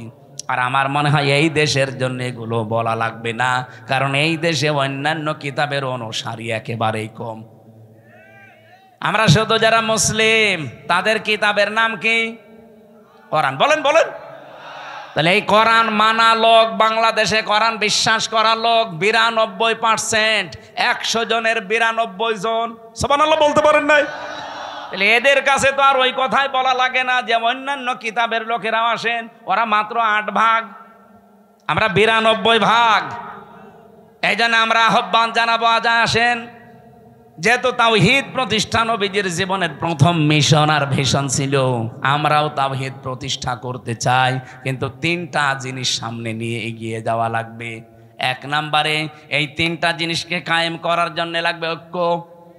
আসেন তো আমরা ঐক্যবদ্ধ হই এই তিনটা বিষয় সামনে নিয়ে। আল্লাহ না'বুদা ইল্লাল্লাহ, আল্লাহ ছাড়া কারো ইবাদত। বলেন বলেন, ইবাদত কি? আপনি মন মতো একটা জিনিস বানিয়ে বলবেন যেটা তো ভালোই লাগছে, না ওটা ইবাদত না। আল্লাহর হুকুম থাকা লাগবে আর রাসূলুল্লাহর তরিকা থাকা লাগবে, এর নাম ইবাদত। এই কথা বোঝা যায়নি? এই যে আমার তাহেরি ভাই যে জিকির করে, ইবাদত মনে করেই করে। ইয়া আলী বাবা, শাহ আলী বাবা, কেল্লা বাবা, ফতে বাবা, দয়াল বাবা, কোন জায়গায় আছে? তাহলে আমরা যে আজ ঐক্যবদ্ধ হতে চাই, শুধু মুসলমানরাই আমরা ঐক্যবদ্ধ হতে চাই এই কথার উপরে যে আল্লাহ ছাড়া আমরা কারো ইবাদত, কারো জিকির আলোচনা আর করব না। এ বিষয়ে যদি কেউ রাজি থাকেন তাহলে আসতে পারেন, যে আমরা আল্লাহ ছাড়া কারো ইবাদত করব না। রাজি আছেন না? হ্যাঁ, এটা রেকর্ড হচ্ছে। যারা রাজি আছেন তারা ঠিক আছেন। 2 নম্বরে ওয়ালা নুশরিকা বিহি শাইয়া, আল্লাহর সাথে আমরা কাউকে শিরিক করব না। এখন শিরিক কি? এক কথায় বলছি, শিরিকের যত প্রকার আছে পুরাটা যদি আপনি ব্যাখ্যা করতে যান, শিরিক বিল জাত, শিরিক বিল সিফাত, শিরিক বিল ইখতিয়ারা, শিরিক বিল হুকুক, 120 প্রকার তাফসিরে আছে। এক কথায় জবাব দিচ্ছি, শোনেন, আল্লাহ যেটা পারে ওইটা অন্য কেউ পারে, এই বিশ্বাস করার নাম শিরিক। সকল ক্ষমতার উৎসকে বলেন বলেন, এখানে অন্য কারো অধিকার। কেউ যদি অন্য কাউকে যোগ করে বলে না জনগণ সকল ক্ষমতার উৎস, ও কিন্তু শিরিক করলো। আর এই শিরিক বাংলাদেশে নেই। এই কথা বলেন না কেন? কারা কারা এই শিরিকে আছেন হাত তোলেন তো। সবই ভালো মানুষ দেখছি, আলহামদুলিল্লাহ, যাক ভালো। 2 নাম্বারটা বলি, এদিকে তাকান। সন্তান দিতে পারে কে? অন্য কেউ? হ্যাঁ না, মানে বাঘ মারাইছিলাম কালকে রাতে। কোন জায়গায় জানো? এই যে বেলঘরিয়া হাট ফাজিল মাদ্রাসায়, এই যে এখানে না বাঘমারা, ওই তো বাঘমারা, যে বাড়িতে আমাকে নিয়ে এসে বসিয়েছে, ওই বাড়ি আলার 2টা ছেলে, আর একটা পেটে এসেছে শুনলাম 6 মাস। উনি পরীক্ষা করে দেখেছে ওইটাও ছেলে, কিন্তু উনি মেয়ে চাই। আমার একটা পানির বোতল নিয়ে বলছে, হুজুর এমন পানি পড়বেন যেন এটা মেয়ে হয়ে যায়। আমি কি ডাউনলোড করে দেব? কি বিশ্বাস! সেদিন বগুড়া গাবতলী থানায় যে বাড়িতে বসেছিলাম, ওই লোকটা এসে আমার কাছে একটা আপেল দিয়ে বলছে, হুজুর পড়িয়ে দেন। কেন? বাচ্চা। ঠিক আছে, সূরা ফাতিহা পড়ে ফু দিলাম, কারণ ফাতিহা সব রোগের মহা ঔষধ। আমার কানের কাছে মুখ নিয়ে বলছে, হুজুর এমন আপেল পড়বেন যেন ছেলে হয়। আপেল ফেলে দিলাম। আপেল কই? ফেলে দিছি। কেন? আরে ভাই, ছেলে হওয়া যদি আপেল পড়ে কাজ হয় তা আমার ম্যাডামের 3টে মই হইতো না? কত চেষ্টা করলাম একটা ছেলে হওয়ার, তারপরও মেয়ে। আর আপনি এসেছেন আমার কাছে আপেল পড়তে। আমি আপেল দরকারে নিজে পড়ি, নিয়ে ম্যাডামের ফের খাওয়াবো? চিন্তা করেন কি বিশ্বাসী আছে এরা? আপেল পড়া, পানি পড়া, দুর্গা পূজা, পীর পূজা, কত মানুষের কাছে বিশ্বাসটা নিয়ে গেছে। অথচ ছেলে মেয়ে দেওয়ার একচ্ছত্র মালিকানা হামজার। অনেকে বলছে কার? আরো জোরে। তাহলে এক কথায় জবাব কি পেলেন? আল্লাহ যেটা পারে পৃথিবীর অন্য কেউ। সুতরাং মা বোনেরা, ভাইরা, বিয়ের পরে 50 বছর ছেলে মেয়ে না হোক, আমাদের জাতির পিতার 86 বছর বয়সে ছেলে হয়েছে, তারপরেও তো তিনি কোনো কবরে, মাজারে, পীরের কাছে যাননি। এই যে মাওলানা রেজাউল ইসলাম উজ্জ্বল, আপনাদের বাগমারার ছেলে, ওরা 17 বছর বিয়ে হয়েছে, ছেলে মেয়ে নেই। আজকে ওনার বাড়িতে রাতে ছিলাম, আমারে বলছিল আফসোস করি, কিন্তু আজ পর্যন্ত কোনো দিন উনি কোনো পীরের কাছে, মাজারে, তাবিজ এগুলো নেয়নি। কিন্তু কারো 2 বছর 5 বছর যদি ছেলে মেয়ের মুখ না দেখে ও পাগল হয়ে যায়, কত জায়গায় যে দৌড়িয়ে চলে যায়। আমরা এই বিশ্বাসটা যেন আজকে সঠিক হয়ে যায় যে আল্লাহ যেটা পারে ওইটা অন্য কেউ। এবার 3 নাম্বারটা বললে এবার রাগ করবেন না তো? আমি তো আর বানিয়ে বলছি না, রাগ করলে আল্লাহর উপরে করবেন। কার উপরে? আল্লাহ করেন। এবার আসেন, বলছে এই পৃথিবী বানিয়েছে কে? কোন ভগবানের হালকা সাহায্য আছে? বলেন। আল্লাহ রাব্বুল আলামিন বলেন, এবার শিরিকটা ধরা পড়বে। আলা লাহুল খালক ওয়াল আমর। সূরা আরাফের 54 নম্বর আয়াতে আছে মাঝের অংশে যে সৃষ্টিদার, আইন চলবে তার। বলেন না কেন? সূরা আলে ইমরানের 154 নম্বর আয়াতের মাঝের অংশটা একটু দেখবেন। ইয়াকুলুনা হাল্লানা মিনাল আমরি মিন শাইইন কুলিন্নাল আমরা কুল্লাহু লিল্লাহ। হে নবী, ওরা জিজ্ঞাসা করে যে আইন কানুন আমরা কি বানাতে পারি? আপনি বলেন না, আইন বানানোর ক্ষমতা কার? সুতরাং বাংলাদেশে 92 যারা মুসলমান দাবি করছেন, আল্লাহর পাঠানো আইন এই জমিনে কায়েম বাদ দিয়ে পৃথিবীর কোনো মানুষের তৈরি করা আইন যদি কায়েমের জন্য আপনি চেষ্টা করেন, দল করেন, আন্দোলন করেন, আল্লাহর কসম আপনি শিরিক করছেন। নিয়ে আসেন তো, কোন হুজুর নিয়ে আসবেন, ভুল ধরতে নিয়ে আসেন, নিয়ে আসেন। এটা বাংলাদেশে এখন চলছে কিনা বলেন? এরপরেও যদি কারো পরিবর্তন না হয়, এখন এর কিভাবে আপনি হেদায়েত করবেন বলেন? এর মাথার উপরে খাইটে মারা ছাড়া কোনো উপায় আছে? মানুষের মনটা খারাপ হয়ে যায় আমার এই কারণে যে এত বাংলায় বলছি যে আল্লাহ বানিয়েছে, আইন চলবে তার। আপনি অন্যের আইন এখানে দাঁড় করাতে চান, আপনি তো শিরিক করছেন। কারণ আল্লাহ যেটা পারে ওইটা অন্য কেউ। এবার আপনি যা ভালো লাগে করেন তো ভাই। আপনি যদি জাহান্নামে যেতে চান আসেন, আপনাকে 2 লাথি দিয়ে আরো ফেলে দিই। বড় দুঃখ নিয়ে কথাগুলো বলছি। এত চিল্লানো, এত পাল্লানো কি হচ্ছে? আপনার পরিবর্তন আসতে চাই না, আমি কি আপনার ক্ষতি চাই? আপনি নিয়ে এসেছেন এত কষ্ট করে, সে কুষ্টিয়া থেকে সঠিকটা তুলে ধরলাম। আরে ভাই, নামাজ আপনার যদি কমও থাকে, রোজা আপনার কমও থাকে, আমল আখলাক যদি কমও হয়, ঈমান যদি খাঁটি হয়, শিরিক না থাকে, আপনাকে জান্নাতে যেতে পারবেন? আর যদি শিরিক মিশ্রণ হয়, অকদিমনা ইলা মা আমিলু মিন আমালিন ফাজআলনাহু হাবাআম মানসুরা। কোন মানুষ যদি শিরিক মিশ্রিত কিছু নিয়ে যায়, ওটা ধুলি কণার মতো মুখের উপরে নিক্ষেপ করা।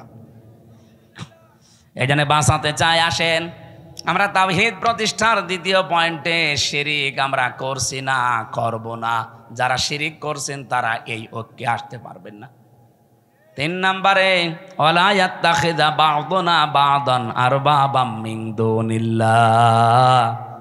আমরা আল্লাহ বাদে অন্য কাউকে অভিভাবক হিসাবে, রব হিসাবে আর মানতে চাই। এই 3টা বিষয় যারা ঐক্যমত হবেন, তারা এক জায়গায় হলে তাওহীদ প্রতিষ্ঠা সম্ভব। ফাইন তাওয়াল্লাউ ফাকুলু শাহাদু। নবী আপনি বলেন, এরপরেও যদি কেউ মুখ ফিরিয়ে চলে যায়, ফাকুলু শাহাদু, আপনি ঘোষণা দিয়ে দেন, সাক্ষী দিয়ে দেন, আযান দিয়ে দেন। ফাআন্না মুসলিমুন। যে আসতে চাও আসো, এই তিনটা বিষয়ে যদি ফিরে যেতে চাও তোমরা আমাদের সাথে আর নেই। আমার মনে হয় বাংলাদেশে যদি এই পয়েন্টটা সামনে নিয়ে তাওহীদ প্রতিষ্ঠার জন্য আজ এই 92 লাগবে না, মাত্র 51% মুসলমান যদি আজ এক হয়ে যেতে পারি, সামনের বাংলাদেশ হবে আল্লাহর কোরআনের বাংলাদেশ। এটা একটু দেখা দরকার। 54 বছর তো বিভিন্ন জিনিস দেখেছি, এইটা দেখতে বাকি আছে কি? বাকি নেই। এই কোরআনে 500 আইন আল্লাহ দিয়েছেন। এটার কথা বললে কাদের রাগ হবে যেন? কাবুর আলাল মুশরিকিনা মা তাদউহুম ইলাই। আমি যেটিকে ডাকছি এই কথা বললে আল্লাহ বলেন সবচাইতে বেশি রাগ করবে, মন খারাপ করবে। বলেন বলেন। তাওহীদ প্রতিষ্ঠার জন্য আল্লাহ পাক আপনাকে জীবনেও মনোনীত করবে না যদি আপনার মন তৈরি না হয়। এজন্য আয়াতের পরবর্তী আয়াত এইটা, আল্লাহু ইয়াজতাবি ইলাইহি মাইয়াশা ওয়া ইয়াহদি ইলাইহি মাইয়ুনিব। আল্লাহ সবাইকে এ কাজে মনোনীত করেন না। আল্লাহ যাকে নির্বাচিত করেন, পছন্দ করেন, তাকে এই কাজের জন্য বাছাই করেন। আর যাকে আল্লাহর ভালো লাগে না আল্লাহ তাকে ছাঁটাই করে দেন। তাহলে ছাঁটাই করা, বাছাই করা এটা আল্লাহর একটা পদ্ধতি। আল্লাহ আন্দাজে কাউকে ছাঁটাইও করেন না, আন্দাজে কাউকে বাছাইও করেন না। আল্লাহ ছাঁটাই করতে হলে আল্লাহ সেই যোগ্যতা দেখে তার ভেতরে, আল্লাহ বাছাই করতে হলেও তার যোগ্যতা দেখে। সুতরাং আপনি যদি ফিরে আসার মন তৈরি না করেন, জীবনেও একামতে দিনের কর্মী হিসাবে আল্লাহ আপনাকে বাছাই করবে না। আল্লাহু ইয়াজতাবি ইলাইহি মাইয়াশা। আল্লাহ পাক বলেন আমি নির্বাচিত করি, আমি বাছাই করি, আমি তাকে নির্ধারণ করি, তাকে পছন্দ করি, তাকে এই মানুষটাকে আমি আল্লাহ আমার নিজের দিনের জন্যে, দিন কায়েমের জন্যে পছন্দ করে রাখি। যখন দেখি ওয়াহদি ইলাইহি মাইয়ুনিব, ওই লোকটা আমার দিকে ফিরতে চায়। আপনার মনই যদি না থাকে, আল্লাহর কথায় আপনার মন তৈরি হয় না, হামসার কথাই হবে। এজন্য মনটা আগে তৈরি করেন। আজ বাংলাদেশে 92% মুসলমানের সবাই এ দেশে ইসলাম কায়েম হোক চাই না। আমি আগস্টের 5 তারিখের আগে একটা জরিপ পেয়েছিলাম, মাত্র 100 জনের 15 জন বলতো আমরা এই দেশে ইসলাম কায়েম চাই। তার ভেতরে এই মীর সাহেব একজন হয়তো। আপনি জিজ্ঞাসা করে দেখেন, আপনি চান না রাষ্ট্রে ইসলাম কায়েম হোক? এরকম মাত্র মানুষ মাত্র সারা বাংলাদেশ মিলে 100 জনের 15 জন। অথচ এই 9 মাসের ব্যবধানে আপনি এই যে এপ্রিল চলছে, আজকে মে মাস না, আজকে 3 তারিখ, এপ্রিলের আমার মনে হয় 29 তারিখের একটা রিপোর্ট পেয়েছিলাম। এটাই যে মাইক্রোসফট দিয়েছে, এটা খ্রিস্টানরা 227টা দেশ নিয়ে তারা এই রিপোর্ট পেশ করেছে। বাংলাদেশ নিয়ে একটা রিপোর্ট এই খ্রিস্টানরা দিয়েছে। এই মাত্র 9 মাসে বাংলাদেশ যে চেঞ্জ হয়েছে, এই দেশে এখন 15 জন না, 100 জনের 77 জন মানুষ চাচ্ছে এ দেশে ইসলাম কায়েম হোক। 77 জন চলে গেছে, আর কিছুদিন যেতে দেন। আমার তো মনে হচ্ছে যেভাবে দাওয়াতি কাজ চলছে সারা বাংলাদেশে, কুষ্টিয়াতে কয়েকদিন আগে আমার নিজের পাশের ইউনিয়নে 4000 মানুষ একামতে দিনের কর্মী হওয়ার জন্য একবার শপথবদ্ধ হয়েছে। কোরআনে কারিমে পড়েছিলাম 1500 বছর আগের আয়াত, ইযা জা নাসরুল্লাহি ওয়াল ফাত। যখন আল্লাহর সাহায্য আসবে তখন আপনি বিজয় দেখতে পাবেন। আর বিজয় আসলে আপনি প্রথম নাম্বারে দেখবেন অরাইতান নাসা ইয়াদখুলুনা ফি দীনিল্লাহি আফওয়াজা। দলে দলে পালে পালে মানুষ ইসলামে প্রবেশ করছে। প্রশ্ন আসতে পারে, ওরা তো মুসলমান, আবার ইসলামে আসলো কি করে? না, যারা আল্লাহর দিন কায়েমের জন্য, আল্লাহর আইন কায়েমের জন্য চেষ্টা করে না, এগুলো মুসলমান হতে পারে না। কারণ এই আদেশ শুধু আল্লাহ হামজাকে দেয়নি, শারা আলাকুম মিনাদ্দিন মা ওয়াসসা বিহি। ওয়াসসা মানে কি? ওয়াসসা মানে নরমাল কোনো বিষয় না। আপনি যারা আরবি অভিধানগুলো ভাঙতে পারে তাদের জিজ্ঞাসা করে দেখেন, ওয়াসসা মানে শক্তিশালী নির্দেশ। আল্লাহ বলেন আমি নির্ধারিত করে দিলাম, শারা লাকুম মিনাদ্দিন, তোমাদের সবার জন্য একটা দিন। কে জন্য? দিনের আগে আলিফ লাম আছে, এ পৃথিবীতে বহু দিন আছে, সব দিনকে আল্লাহ নির্ধারিত করেননি, একটা দিনকে মাত্র নির্ধারিত করে দিয়েছেন, তার নাম দিনের নাম যে ইসলাম। আপনি কোথায় পেলেন? 4500 দিন চলছে এখন দুনিয়ায়। আমি দিনের অর্থ মোটামুটি 10টা লিখেছি কোরআন শরীফ থেকে, আমার কাছে 10টা পারফেক্ট মনে হয়। দিন মানে কিয়ামত, এটা সূরা ফাতিহার 3 নম্বর আয়াতে আছে মালিক ইয়াউমিদ্দিন। 2 নম্বরে আনুগত্য, সূরা আলে ইমরানের 83 নম্বর আয়াতে আছে আফা গায়রা দীনিল্লাহি ইয়াবগুন। 3 নম্বরে জীবন ব্যবস্থা, সূরা মায়েদার 3 নম্বর আয়াতের মাঝের অংশে আছে আল ইয়াউমা আকমালতু লাকুম দীনাকুম। 4 নম্বরে রাষ্ট্রীয় আইন, এটা সূরা মুমিনের 26 নম্বর আয়াতে আছে। 5 নম্বরে ইবাদত, সূরা রুমের 30 নম্বর আয়াতে আছে। 6 নম্বরে মুখ ফেরানো, এটা সূরা নেসার 125 নম্বর আয়াতে আছে। 6-7 নম্বরে বিপ্লব, এটা সূরা নসরের 2 নম্বর, ওই যেটা পড়লাম। দলে দলে পালে পালে মানুষ ইসলাম কায়েমের জন্য দেখবেন ঝাঁপিয়ে পড়বে। আমার পাশের ইউনিয়নে 4000 মানুষ, এতদিন তারা বলতো আমরা মানুষের আইন এই পৃথিবীতে কায়েম করতে চাই, এখন তারা সবাই ফরম পূরণ করে বলছে আমরা আল্লাহর আইন কায়েম করতে চাই। এখন আমাকে বলেছে এই 4000 মানুষকে খাবার দেওয়া লাগবে, অসুবিধা নেই, টাকা তো সারা দেশ থেকে দেবে মানুষ, আমি নিয়ে যে ঢালবো। 60 নম্বরে পেয়েছে চিরন্তন বিধান, এটা সূরা শুরা 13 নম্বর আয়াত, যেটা শারা আলাকুম মিনাদ দিন চলছে। 9 নম্বরে সমস্ত ইজম লিযহিরাহু আলাদ দীনি কুল্লিহি, এটা সূরা সফের 9 নম্বর আয়াত। 10 নম্বরে পেয়েছি স্থায়ী শান্তি, এটার মাঝে যেটা আছে আনাকিমুদ্দিন ওয়ালা তাতাফাররাকু ফি। আমার এই ছোট্ট মাথায় যদি এতগুলো দিন সম্পর্কে কোরআনে থাকে, মীর সাহেবের মতো বড় বড় মাথা যাদের তো আরো আছে। তাহলে আল্লাহর বিজয়, সাহায্য আসলে বিজয় আসবে, এ গ্যারান্টি কার? আর বিজয় আসলে তার নমুনা চিহ্ন সিমটম কি? দলে দলে পালে পালে আফওয়াজা, মানে দলে দলে, ফি দীনিল্লাহি, আল্লাহর দিনের ভেতরে। এই যে দিন মানে জীবন ব্যবস্থা, জীবন বিধান, রাষ্ট্রীয় আইন, কতগুলো বললাম না? আল্লাহর জমিনে আল্লাহর দিন কায়েম করা, এটা যদি কারো কাছে রাজনীতি মনে হয়, কারো কাছে ধর্ম ব্যবসা মনে হয়, আপনার কাছে দুনিয়ার কাজ মনে হয়, মনে করেন আমি এইটাই জীবনের আসল কাজ মনে করি। কারণ দিন কায়েম নেই, এই জন্যেই ডাকাতি হচ্ছে, এই জন্যেই চুরি হচ্ছে, এই জন্যেই ছিনতাই হচ্ছে, এই জন্যেই ঘুষ চলছে, এই জন্যেই ডাকাতি চলছে, জেনা চলছে। 4 বছরের আসিয়া পর্যন্ত বাদ যাচ্ছে না। কথা বলে না কেন? এই আয়াতটা নাজিল হয়েছে কখন? আলেমদের জিজ্ঞাসা করেন। মক্কার জীবনে, মক্কার জীবনটা 4 ভাগ। প্রথম 3 বছর কষ্ট, এরপরে আরো 5 বছর আরো কষ্ট, এরপরে আরো 3 বছর আরো কষ্ট, এরপরে আরো 2 বছর আরো কষ্ট।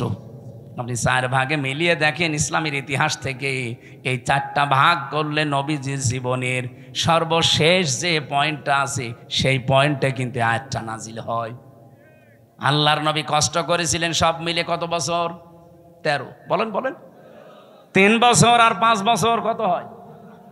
এরপরে 2 বছর, এরপরে 5 না, এরপরে 3, এরপরে 3। প্রথমে 3, এরপরে 5, এরপরে 2, এরপরে 3। এই 13টা বছর তিনি কষ্ট করে, এই এদিকে তাকান, 13 বছর কষ্ট করে শেষ হয়ে যায়নি। 13 বছরের পরে উনি 10 বছর এইটা দিয়ে রাষ্ট্র চালিয়েছিলেন।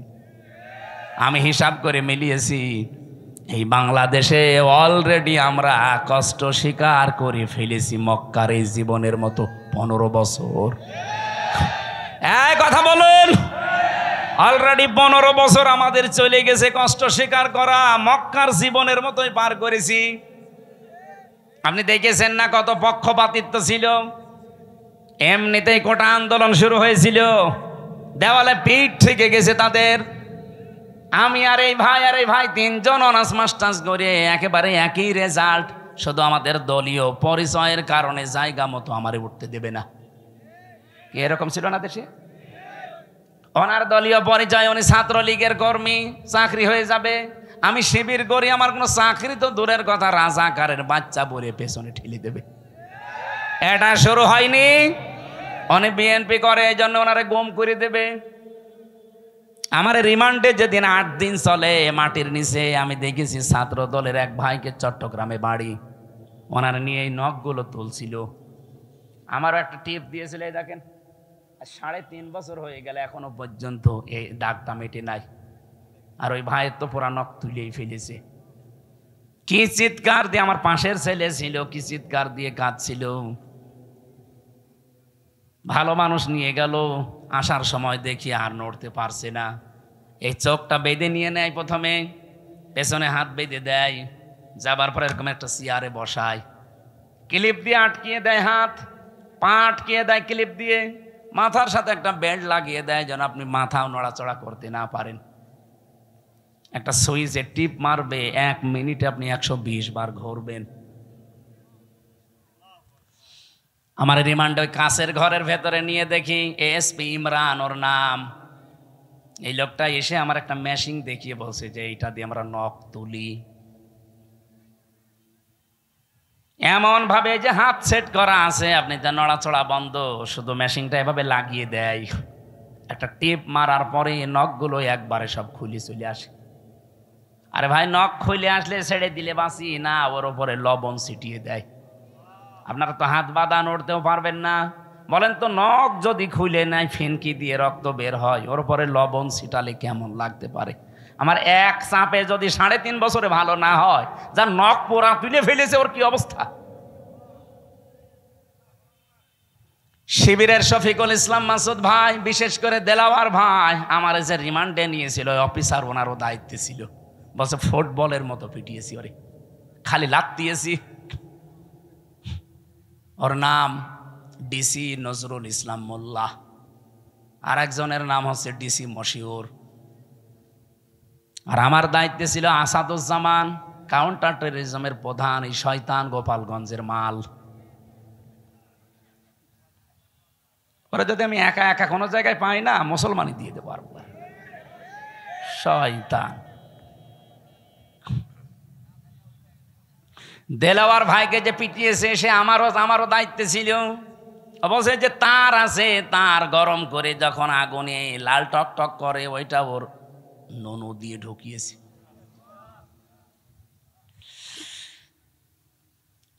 ওনার লজ্জাস্থান নষ্ট হয়ে গিয়েছিল, পরবর্তীতে চিকিৎসার মাধ্যমে আল্লাহ আবার ফেরত দিয়েছে। এখন আপনাদের পাশে বগুড়াতে বিয়েও করেছে, একটা বাচ্চাও আছে। এই বাংলাদেশের সবচাইতে বেশি 67 দিন রিমান্ডে ছিল আল্লাহর এই বান্দা, জীবন্ত শহীদ দেলাওয়ার।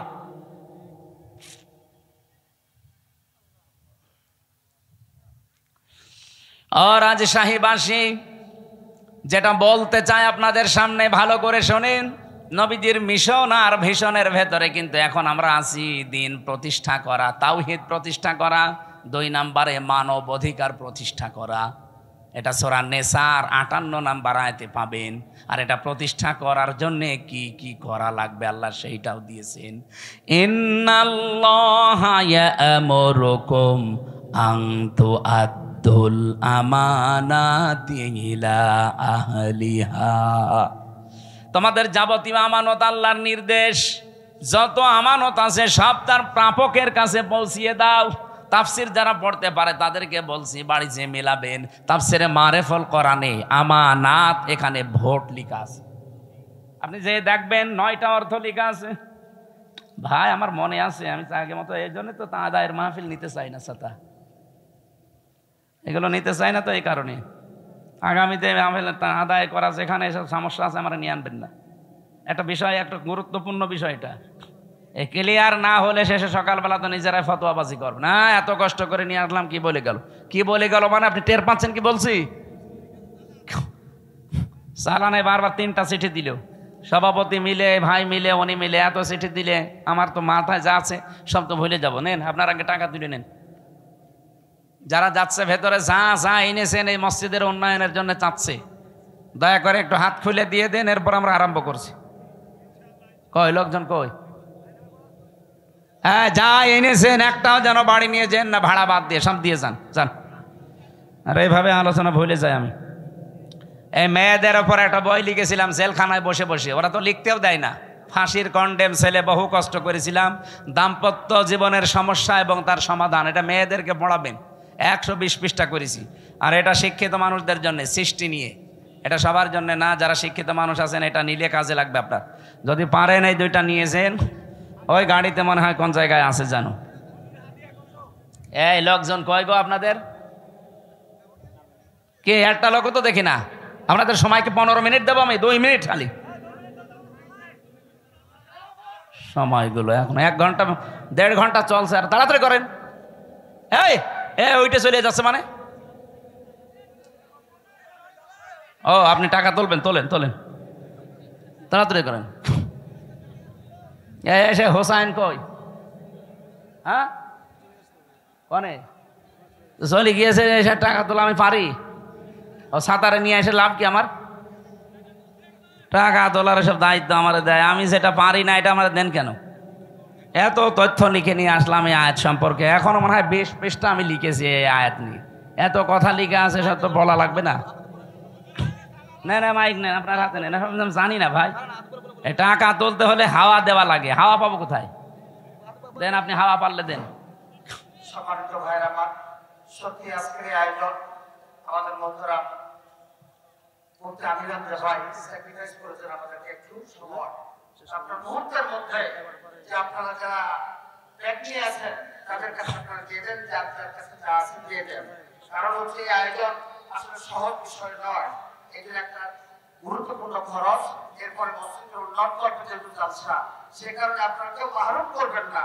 মেহরবানি করে আপনারা সবাই আল্লাহর ঘর বাইতুল্লাহর জন্য আপনারা সবাই পকেটে হাত দিবেন এবং আপনাদের এই যে যাচ্ছে তাকে আপনারা দিয়ে দেন, মুহূর্তের মধ্যে দিয়ে দেন।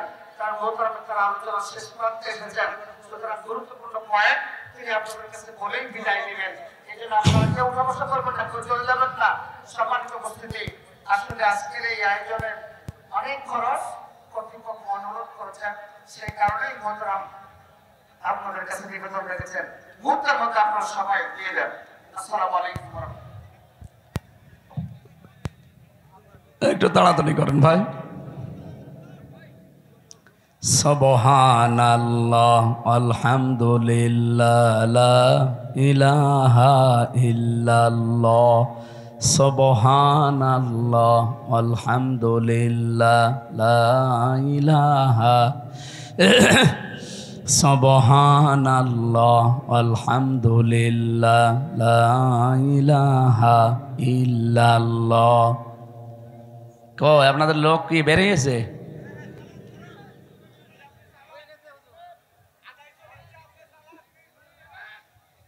যারা ভেতরে আছেন একটু বের হয়ে যান তো ভাই, টাকা তোলা হয়ে গেলে বের হয়ে যান, জানছেন।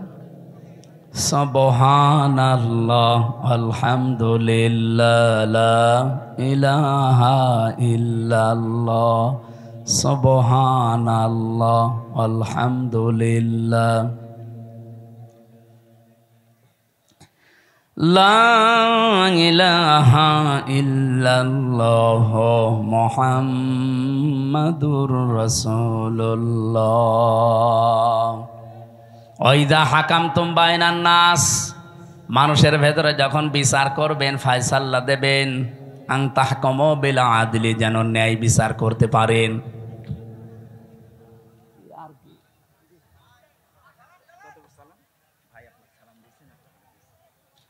আপনাদের প্রধান অতিথি যিনি নাকি প্রধান পৃষ্ঠপোষক, বাংলাদেশ জামাত ইসলামী কর্তৃক মনোনীত এই আসনের এমপি প্রার্থী, আপনাদের মাটি এবং মানুষের সন্তান ডাক্তার আব্দুল বারী 40,000 টাকা পাঠিয়েছেন। না 4,000? ও বাবা, গরিব মানুষ নাকি? আল্লাহ যেন তার এই টাকা কবুল করেন, বলেন আমিন। হ্যাঁ, আগামীতে 40 না 40 লক্ষ টাকা দেবে আপনাদেরকে ইনশাআল্লাহ। টাকা দেবে কি করে? টাকাকে উপায় করা গিয়েছে 15 বছরে। সব ওদের টাকা সব এখন বাইরে। আমরা তো এই বাইরের দেশে যে দেখতেছি, শয়তানরা টাকা কামাই করেছে, ফাঁসিয়েছে, পাচার করেছে, কিন্তু এখন ভোগ করতে পারে না। যে হোটেলে চোরের মতো থাকে, যে দেশে যায় দেখি চোরের মতো বসে আছে। কি দাদা এখানে? হুজুর দোয়া করেন, আমি আগেই পালিয়েছি। আগে আপনি পালালেন কেন? এই জন্যে মানবাধিকার প্রতিষ্ঠা এটা রাসূলুল্লাহর মিশন ছিল। এদেশে যদি মানবাধিকার প্রতিষ্ঠার সময় সুযোগ আল্লাহ দিয়েছে, এখন আমরা যদি সামনে এই সুযোগটা কাজে লাগাতে না পারি ভাই, আগামীতে আবার 100 বছর পিছিয়ে যাবেন। আল্লাহ আমাদেরকে এই কাজে যেন জড়িত হওয়ার সুযোগ করে দেন। 3 নম্বরে ছিল দিন প্রতিষ্ঠা করে, দিনের বিজয় এই পৃথিবীতে নিয়ে আসা। আমরা যে আয়াত পড়েছিলাম এই আয়াতের বাস্তব উদাহরণই এইটা, মা তাদউহুম ইলাই, হে নবী আপনি সবাইকে কাজে ডাক দিয়ে পাবেন না। আল্লাহু ইয়াজতাবি ইলাইহি মাইয়াশা, যাকে আল্লাহ মনোনীত করবেন, নির্বাচিত করবেন, যাকে আল্লাহ বাছাই করবেন তার দিন কায়েমের জন্য, তাকে ছাড়া আপনি এখানে কাউকে নিয়ে আসতে পারবেন না। এজন্য আমার বলার দায়িত্ব ছিল, আমি বলেছি নির্বাচন করার দায়িত্ব, নির্বাচিত হওয়ার দায়িত্ব এবং ছাঁটাই করা, বাছাই করার দায়িত্ব কার? আল্লাহর নিজের। ওয়াহদি, হ্যাঁ, কাকে দেবেন আল্লাহ এই কাজের দায়িত্ব, পছন্দ করবেন কাকে? ওয়াহদি ইলাইহি মাইয়ুনিব, যেই মানুষগুলো পৃথিবীতে আল্লাহর দিকে ফিরতে চান। সম্মানিত ভাইরা, যেহেতু বাস্তব উদাহরণ বলার সময় আমি প্রথমে একটা কথা বলেছিলাম, দিন আমাদের দেশে কায়েম নেই, যতটুকু কায়েম আছে এটা যেন নষ্ট না হয়। আগামীতে পুরাটা কায়েম করতে চায়, আর যতটুকু আছে এটা যারা নষ্ট করার পায় তারা করছেন। এই নারী কমিশন বহু চেষ্টা চালাচ্ছে এদের পেছনে রাঘব বোয়ালরা। এই জন্য জীবন থাকতে, দেশের একটা মুসলমান জীবিত থাকতে দেশে নারী কমিশন কায়েম হতে দেওয়া যাবে, কারণ এগুলো পুরো আল্লাহর বিরুদ্ধে, রাসূলুল্লাহর বিরুদ্ধে। আল্লাহ আমাদেরকে দিন কায়েমের আন্দোলনে নবীদেরকে যেভাবে নির্দেশ দিয়েছিলেন, কিয়ামত পর্যন্ত এই নির্দেশ বলবৎ থাকবে। সূরা শুরার 13 নম্বর আয়াতটা দুনিয়ায় মেনে চলার তৌফিক যেন দান করেন, আমিন, আল্লাহুম্মা আমিন। রব্বির হামহুমা কামা রব্বায়ানি সাগীরা, লা ইলাহা ইল্লা আনতা সুবহানাকা ইন্নী কুনতু মিনাজ জালিমিন। আল্লাহ তাআলা রাজশাহী জেলার সাদপাড়া বাগমারা থানার দিকে তাকাও, হাজারো মুসলমান, কোরআনের কিছু গুরুত্বপূর্ণ কথা আমরা শুনেছি, জীবনে আমল করার তৌফিক দাও। সওয়াবগুলো তুমি নবীজির রওজায় পৌঁছিয়ে দাও। যারা ঈমান নিয়ে ঘুমিয়ে গেল কবরে, এদেরকে মাফ করো। যে যুবকগুলো এই মাহফিলের জন্য চেষ্টা চালিয়েছে, এদেরকে যে মা পেটে নিয়েছে, মায়ের পেট খাদিজার মতো বানিয়ে দাও। মেয়েদের জন্য আলাদা করে কিছু বলা গেল না, আল্লাহ মেয়েদেরকে তুমি খাদিজাতুল কুবরার মতো জীবন দাও, স্বামী সোহাগিনী বানিয়ে দাও, পরিবারে মেহেরবানি করে শান্তি দান করো।